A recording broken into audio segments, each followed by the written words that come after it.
샬롬 샬롬 샬롬 샬롬. 하나님 사랑합니다. 여러분 주 안에서 사랑합니다. 오늘 열왕기상 1장 말씀 시작합니다. 1절에서 10절까지 하나님의 사랑이 됩시다. 하나님의 사랑이 우리는 모두 다 하나님의 사랑이 되어야 되겠죠. 1장 말씀이 53절까지 있습니다. 오늘 중심은 1장에서 10장 내용 함께 보죠. 다윗이 나이가 많아 늙은 이불을 덮어도 따뜻하지 아니하더라 이렇게 시작을 합니다. 솔로몬이 드디어 이제 왕에 오르죠. 그 시종들이 왕기하려 우리 주 왕을 위하여 젊은 처녀 하나를 구하여 그를 왕을 받들어 모시게 하고 왕의 품에 누워 우리 주 왕으로 따뜻하시게 하리라고. 왕이 나이가 들어서 이제 몸이 추워지니까 이 여인을 하나 받들어서 모시게 하겠다. 몸을 따뜻하게 하기 위한 3절의 이스라엘 사방 영토 내에 아리따운 처녀를 구하던 중 수명 여자 아비삭으로도 왕에게 데려왔다. 3절에 이렇게 말씀하죠. 수명 여자 아비삭. 이 처녀는 심히 아름다워 그가 왕을 받들어 시중 들었으나 왕이 잠자리는 같이 하지 아니하였더라. 아도니아가 왕이 되고자 이제 뭐가 일어납니다. 5절에 보면 그때 하깃의 아들 아도니아가 스스로 높여 이르기를 내가 왕이 되리라고 자기를 위하여 병거와 기병과 올병 50명을 준비했다. 쉬운 얘기로 반란을 모반을 동호하죠. 6절에 보면 압살롬 다음에 태어난 자 압살롬의 그 동생 다음에 태어난 자요 용모와 심히 준수한 자라. 그의 아버지가 네가 어찌하여 그리하였느냐 하는 말로 한 번도 그를 섭섭하게 한 일이 없었더라. 아주 대단히 바른 생활을 했던 그러한 그 아들입니다. 아도니아. 아도니아가 스루야의 아들 요압과 제사장 아비아달과 모리아니 그들이 따르고 도우나 제사장 사독과 여호야다의 아들 분하냐와 선지자 나단과 시므레와 레이와 다윗의 용사들은 아도니아와 같이 하지 아니하리라. 9절입니다. 아도니아가 에느로겔 근방 소헬렛 바위 곁에서 양과 소와 살찐 송아지를 잡고 왕자고 자기의 모든 동생과 왕이 신하된 유다 모든 사람을 다 청하였으나 10절에 선지자 나단과 분하야와 용사들과 자기 동생 솔로몬은 청하지 아니하였다. 이제 드디어 파가 갈립니다. 그렇죠? 다윗은 30세 유대지파의 왕이 된 후에 37세에는 이스라엘 12지파 전체의 왕이 됩니다. 그가 왕이 된 지도 어느덧 40여 년의 세월이 흘렀어요. 그러면은 30세의 왕이 돼서 37세 이스라엘 12지파를 하나로 만들었으니 어느덧 40년의 세월이 흘렀습니다. 70이 다 된 다윗은 기력이 쇠해져서 이불을 덮어도 따뜻하지가 않았다죠. 그러자 신하들이 왕께 왕을 위하여 한 처녀를 찾아다 왕을 시중들이게 하고 섬기도록 하겠다라고 얘기를 합니다. 처녀가 왕의 품에 누워 함께 한다면 우리 주 왕의 몸이 따뜻하게 되리이다. 그래서 다윗의 신하들은 이스라엘을 두고 찾아다닌 끝에 젊고 아름다운 수냄 여인 아비삭을 택하여 왕에게 데려오죠. 그 여인은 매우 아름다웠다. 아비삭이 다윗을 섬기고 시중 들었지만 다윗은 젊은 여인과 동침하지는 않았습니다. 그때 하깃의 아들 아도니아는 자기를 높이며 말하죠. 내가 왕이 될 것이다. 그리고 나서 자기를 위하여 전차와 말을 준비시키고 군사 50명을 앞장서게 합니다. 그의 아버지 다윗은 한 번도 내가 왜 이렇게 행동하느냐 잘못을 지적한 일이 없어요. 아도니아의 마음을 상하게 한 적이 없었다. 그는 매우 잘생겼으므로 압살롬 다음에 태어난 아들이라고 오늘 성경이 증거하죠. 아도니아는 스루야의 아들 요압과 제사장 아비아달과 의논했는데 이들은 아도니아를 따르며 지지했습니다. 그러나 제사장 사독과 여호야다의 아들 분하야와 예언자 나단과 시므요와 레이와 다윗의 용사들은 아도니아 편에 가담하지를 않습니다. 그때 아도니아가 에느로겔 가까이 소할렛 바위에서 양과 소와 살찐 송아지를 제물로 드리죠. 그는 또 자기 형제 왕자들을 초청하고 유다 신하들을 초청했습니다. 그러나 아도니아는 예언자 나단과 분하야와 용사들과 동생 솔로몬은 초청하지 않았다. 자신의 반대파, 자신을 지지하지 않는 파들은 아예 초청을 하지 않았습니다. 아도니아는 자신의 지지 세력을 모아놓고 스스로 왕위에 등극하는 대관식을 준비합니다. 오늘 본문에 보면 하나님의 사람과 세상의 사람으로 분리가 되죠. 다윗은 하나님의 사람이었고 다윗이 나이를 먹어 기력이 쇠하고 몸이 차가워지자 신하들은 젊고 아름답고 건강한 처녀 하나를 간택해서 다윗에게 인도합니다. 노쇠한 다윗이 건강하고 생기 넘치는 젊은 여인을 품에 안고 잠을 잠으로 삶의 활력과 생기를 되찾을 것이다. 이런 생각들을 했기 때문이죠. 예, 뭐 그런 우리나라 궁에서도 왕이 나이가 많고 기력이 쇠해지면 이렇게 했던 이야기를 저도 들은 바가 있습니다. 그것은 그 당시 고대 왕이나 귀족들을 회춘하기 위한 일반적인 풍습이었다고 그러죠. 그러나 다윗은 아비삭으로 하여금 자신을 시중 들도록 허락하였을 때 그녀와 동침하지는 않았습니다. 다윗이 아비삭을 품에 안지 않은 이유, 그것은 세상적인 방법으로 회춘을 하거나 자신의 수명을 연장하고 싶지 않아서겠죠. 단지 하나님의 허락하신 생명의 수완을 누리기를 그는 원했습니다. 세상적인 방법을 동원해서라도 회춘하거나 수명을 연장해 보려는 인간의 욕심을 비운 거죠. 이처럼 하나님의 사람들은 이 세대를 본받거나 육체의 욕심을 따라 살지 말아야 합니다. 하나님의 주신 분복 안에서 주신 것을 감사하면서 살다. 기쁨으로 아버지께 돌아갈 줄 아나. 그러한 믿음, 완전한 하나님의 소유인이다라는 고백이 필요한 것이겠죠. 반면 오늘 다윗과 정반대로 하나님의 사람이 아닌 세상의 사람들이 등장하죠. 다윗의 넷째 아들인 아도니아였습니다. 그는 위로 형들이 모두 죽죠. 첫째 아들 암논은 이복의 동생 다말을 성폭행했는데 이 앙심을 품은 셋째 아들 압살롬이 암논을 죽이죠. 배다른 형제죠. 둘째 아들은 어린 나이에 그냥 일찍 죽었습니다. 그리고 셋째 아들 압살롬은 형 암논을 죽인 죄 때문에 자신의 아버지 다윗으로부터 외면을 당하게 된 것을 알고는 반역을 일으켰었죠. 그래서 다윗의 군대장과 요압의 손에 셋째 아들 압살롬은 죽습니다. 결국 넷째 아들 아도니아는 위로 형들이 다 죽었기 때문에 아버지가 돌아가시면 자신이 왕위 계승 서열 1위가 된다라는 생각을 합니다. 고대 왕정 국가의 관습으로부터 이것은 자연스러운 일이었죠. 근데 다윗이 기력이 쇠해지고 임종에 가까워지는데도 자신을 후계자로 발표하지 않습니다. 아도니아로는 매우 답답하고 초조했겠죠. 아버지 다윗이 혹시라도 다른 왕자에게 왕위를 물려주는 것이 아닌지 염려를 합니다. 결국 자신이 나서서 아버지의 왕위를 차지해야 되겠다 결심을 하죠. 실로 현실적으로 이스라엘 사람들은 아도니아가 다윗의 뒤를 이어 왕이 될 것으로 예상들을 했었어요. 왜냐하면 아도니아가 실질적으로 다윗의 첫째 아들이 되었기 때문이죠. 넷째 아들이었지만 또한 아도니아는 인물이 출중하고 누가 봐도 왕의 제목으로 그만한 능력을 갖춘 아들이었습니다. 다윗은 아도니아에게 한 번도 책망한 일이 없을 정도로 그를 아끼고 사랑하기도 했죠. 그래서 다윗의 시사들도 아도니아가 다윗의 뒤를 이어 왕이 될 사람이라고 여겼습니다. 이런 상황이 있었기 때문에 아도니아는 스스로 왕위에 오르기 위해서 사람들을 포섭하기 시작을 합니다. 아도니아가 우선적으로 포섭 대상으로 삼은 사람은 다윗의 오른팔, 군대장관 요압과 대제사장이었던 아비아달이었었죠. 근데 손쉽게도 두 사람은 아도니아를 지지하고 그가 왕위에 오르도록 돕겠다라고 동조를 합니다. 군대장관 요압과 제사장 사독은 평생 다윗을 보좌했던 충성스러운 신하였습니다. 근데 두 사람이 왜 반역을 일으키려는 아도니아의 편에 섰을까?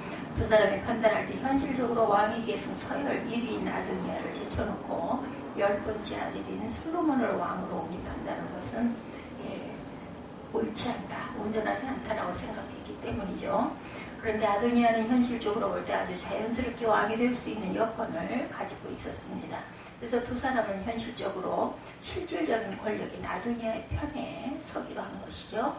아도니아와 그를 추종한 요압과 아비아달은 세상의 사람, 그들은 자기 욕심과 뜻을 따라 자신의 판단대로 살던 사람, 그러나 아도니아에게 동조하지 않은 사람, 그 사람이 바로 선지자 나단과 제사장 사독과 다윗의 용사 중에 분우야, 시므이, 레이 같은 그런 군인들이었습니다.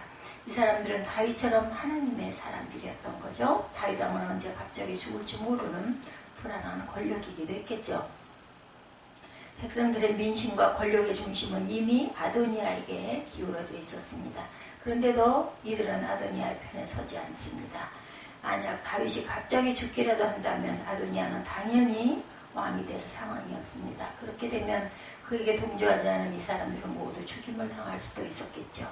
그럼에도 이 사람들은 아도니아의 편에 서지를 않습니다. 그들은 하나 사람의 편에 서는 것보다 하나님의 편에 서기를 원했던 거죠. 하나님의 사람들입니다. 오늘 말씀을 통해서 우리는 하나님의 사람들과 세상의 사람들을 보았습니다. 하나님의 사람들은 다윗 왕, 선지자, 나단, 제사장, 사독, 분하야, 시므이, 레위 등 그러한 그 편에 있는 용사들. 반면에 세상의 사람들은 아도니아 왕자, 군대장관 요압, 제사장 아비아달, 이들은 세상의 사람들이었던 거죠. 그러면 하나님의 사람과 세상의 사람은 어떻게 달라야 할까? 하나님의 사람들이면 과연 우리는 어떻게 해야 할까요? 첫 번째, 하나님의 사람은 하나님 말씀의 성취를 믿고 가는 사람입니다. 하나님은 일찍 다윗에게 다윗의 뒤를 이어 왕이 될 사람이 누구인지를 가르쳐 주었어요. 다윗이 어느 날 아들 솔로몬을 불러놓고 이런 말을 들려준 적이 있죠. 롯데상 22장 7절에 보면 내 아들아 나는 내 하나님 야훼의 이름을 위하여 성전을 건축할 마음이 있었으나 여호와의 말씀이 내게 임하여 이르시되 너는 피를 심히 많이 흘렸고 크게 전쟁하였느니라. 내가 내 앞에서 땅에 피를 많이 흘렸은즉 내 이름을 위하여 성전을 건축하지 못하리라. 9절에 보면 보라 한 아들이 내게서 나리니 그는 온순한 사람이라. 내가 그로 주변 모든 대적에게서 평온을 얻게 하리라. 그의 이름을 솔로몬이라 하리니 이는 내가 그의 생전에 평온과 안일함을 이스라엘에게 줄 것입니다. 하나님의 뜻을 이렇게 전하죠. 그가 내 이름을 위하여 성전을 건축할지라. 그는 내 아들이 되고 나는 그의 아버지가 되어 그 나라와 왕위를 이스라엘을 위해 굳게 세워 영원까지 이르게 하리라. 이렇게 말씀하셨습니다. 다윗과 선지자, 나단, 제사장, 사독, 분하야, 용사 등 이 사람들의 공통점, 하나님이 약속하신 대로 솔로몬이 다윗의 뒤를 이어 왕이 될 것을 믿고 있었던 사람들입니다. 현실은 솔로몬보다 아도니아가 왕이 되는 것이 훨씬 가능성이 높은 상황. 현실적으로는 그럼에도 이 사람들은 하나님의 말씀대로 이루어질 것을 확신했습니다. 하나님의 뜻을 알았기 때문에. 그래서 나단, 사독, 분하야는 아도니아의 편에 서지 않았던 것입니다. 그들이 하나님의 말씀이 이루어지리라는 믿음을 잃지 않고 인내하였을 때 실제로 다윗의 뒤를 이어 솔로몬이 왕이 됩니다. 하나님의 말씀이 성취가 된 거죠. 로마서 4장 20절에서 21절입니다. 믿음이 없어 하나님의 약속을 의심하지 않고 믿음으로 견고하여져서 하나님께 영광을 돌리며 약속하신 그것을 또한 능히 이루실 줄을 확신하였으니 아브라함은 하나님이 자신에게 후사를 주신다는 약속을 믿고 20년, 25년을 기다리죠. 100세나 되는 할아버지가 되었지만 언젠가 하나님이 후사를 주신다고 굳게 믿었습니다. 그 결과 그는 이삭을 안을 수 있었고 믿음의 조상이 됩니다. 하나님의 사람이 되기를 원한다면 여러분들 하나님의 말씀에 대한 믿음과 그 말씀대로 이루어질 것을 굳게 확신하시기 바랍니다. 현실적으로 불가능하고 막막한 상황을 마주했다 하더라도 하나님의 사람들은 낙심치 말아야 합니다. 그리고 또한 요동하지 말아야 합니다. 흔들리지 말아야 되겠죠. 무에서 유를 창조하시는 하나님, 불가능을 가능케 하시는 하나님이심을 믿고 하나님의 말씀에 귀를 기울여야 합니다. 그리고 하나님의 그 상황을 극복할 수 있는 약속의 말씀을 주시면 그 말씀을 굳게 붙잡아야 되겠습니다. 그리고 그 말씀이 이루어질 때까지 또한 인내하고 기다려야 되겠죠. 그러면 마침내 하나님께서 그 약속을 이루어 주십니다. 두 번째, 하나님의 사람은 하나님의 뜻대로 순종합니다. 하나님의 사람은 약속의 말씀을 굳게 붙잡고 그리고 하나님의 사람은 하나님의 뜻대로 순종하죠. 다윗은 인간적인 정으로 한다면 유일로 형들이 다 죽고 첫째 자리에 있는 아도니아에게 왕위를 물려주고 싶었을 거예요. 또한 아들이 아주 출중하고 그리고 바른 아들이었죠. 게다가 다윗은 아도니아를 한 번도 혼낸 적이 없을 정도로 그를 또한 아끼고 사랑하기도 했습니다. 그렇지만 다윗은 육신의 성을 따를 수가 없었습니다. 하나님의 뜻은 아도니아가 아니라 솔로몬에게 왕위를 물려주는 것이었기 때문이죠. 다윗은 인간적으로 고뇌하였을 것입니다. 그래서 마지막 임종을 앞두기까지도 후계자를 공식적으로 발표하지를 않습니다. 그러나 아도니아가 반역을 일으키고 상황이 긴박하게 돌아가자 다윗은 더 이상 주저할 수가 없어서 결국 하나님의 뜻에 순종하여 솔로몬에게 왕위를 물려줍니다. 선지자 나단과 제사장 사독과 다윗과 같은 마음이었죠. 인간적으로 볼 때 아도니아가 왕이 되는 것이 맞죠. 그렇지만 그들도 하나님의 뜻을 분명히 알았기 때문에 아도니아의 편에 설 수가 없었고, 현실적인 가능성은 아도니아가 왕이 되는 것이 훨씬 높았지만, 만에 하나 아도니아가 왕이 된다면 나단과 사독은 협조하지 않은 죄로 인해서 아마 죽임을 당했을 것입니다. 그럼에도 그들은 아도니아의 편에 서지 않았다. 목숨을 걸었죠. 그 이유는 하나님의 뜻은 솔로몬이 왕이 되는 것이었기 때문입니다. 그들은 목숨을 걸고 하나님의 뜻에 순종하고, 아버지가 자신을 후계자로 선택하지 않았는데도 아도니아는 스스로 왕이 되고자 반란까지 일으키죠. 그것은 아버지에 대한 반역이자 하나님의 뜻에 대한 거역이었습니다. 아도니아는 하나님의 뜻보다는 자신의 욕심을 따라 행동했고, 그것이 세상 사람들의 방식입니다. 그러므로 우리가 하나님의 사람이 되려면 자기 욕심을 버리고 하나님의 뜻에 순복해야 합니다. 예수님도 십자가 고난을 앞에 두고 매우 고민하면서 기도하셨습니다. 육체의 소원은 십자가 고난을 피하는 것이었죠. 예수님은 3번이나 간절히 기도하면서 육체의 소원을 내려놓으시고 하나님 아버지의 뜻에 순복하시죠. 우리도 예수님처럼 육체의 소욕을 내려놓고 하나님의 뜻에 순종하십시다. 누가복음 22장 42절이죠. 아버지여, 만일 아버지의 뜻이었던 이 잔을 내게서 옮기시옵소서. 그러나 내 원대로 마시옵고 아버지의 뜻대로 되기를 원하나이다. 이렇게 기도합니다. 우리는 하나님의 말씀 속에 하나님의 분명한 뜻을 발견할 수 있습니다. 그러면 육체의 욕심을 버리고 하나님의 뜻에 순복해야 합니다. 그런 사람이 하나님의 사람이 되는 것이죠. 하나님의 뜻을 순종하는 하나님의 사람이 되시기를 주 이름으로 축복합니다. 3번째, 하나님의 사람은 공의를 따라야 된다. 하나님의 사람은 하나님의 말씀을 준행합니다. 또한 하나님의 사람은 하나님의 뜻대로 순종하기를 기뻐합니다.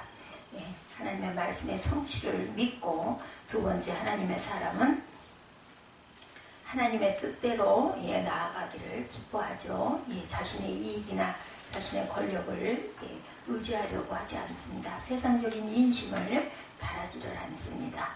그리고 하나님의 사람은 순종하고 공의를 따라 행합니다. 당시 현실적인 권력 상황은 자연스럽게 아도니아가 왕이 되는 것이었죠. 다윗은 기력이 없어 거의 말도 하지 못할 지경이 뚜렷했고, 후계자를 말하지 않은 상황이라 시간이 흐르면 아도니아가 왕이 될 상황입니다. 그래서 상황 파악이 빠른 요압과 아비아달은 아도니아의 편에 서서 그를 왕으로 추대하기로 합니다. 그렇지만 그것은 분명히 불의와 불법이었죠. 다윗이 아직 죽지 않고 살아있었고, 공식적으로 후계자가 누구인지를 발표하지 않은 상태였고, 그래서 아도니아가 스스로 왕이 되려고 시도하는 것은 불의와 불법이었습니다. 군대장관과 요압과 제사장 아비아달은 불법과 불의한 방법인 줄 알면서도 아도니아의 편에서 그를 왕으로 추대합니다. 다윗 왕 시대에 누리고 있던 권력을 그대로 유지하고 싶었던 아마 자신의 안일의 욕심이었겠죠. 권력에 대한 욕심 때문에 불의와 불법에 동조하고 말았습니다. 하지만 정반대로 선지자 나단과 제사장 사독은 왜 아도니아의 편에 서지 않았을까? 아무리 아도니아가 실권을 가지고 있고 왕이 될 것이 확실해 보여도 다윗 왕의 명령 없이 그를 왕으로 추대하는 것은 불의와 불법이었다는 거죠. 이처럼 하나님의 사람은 불의와 불법에 동참하지 않고 하나님의 공의를 따라 행한다는 것. 아무리 목적이 선하고 내게 큰 이익이 주어진다 할지라도 그 과정이 불의와 불법이 있다면 동조하지 않는 것이 맞습니다. 불의한 자와 연합하지 않고, 그래서 성경은 말하죠. 시편 1편 1절입니다. 복 있는 사람은 악인들의 꾀를 따르지 아니하며 죄인들의 길에 서지 아니하며 오만한 자들의 자리에 앉지 아니하고 오직 여호와의 율법을 즐거워하여 그 율법을 주야로 묵상하는 자더라. 하나님의 사람은 하나님의 말씀대로 따릅니다.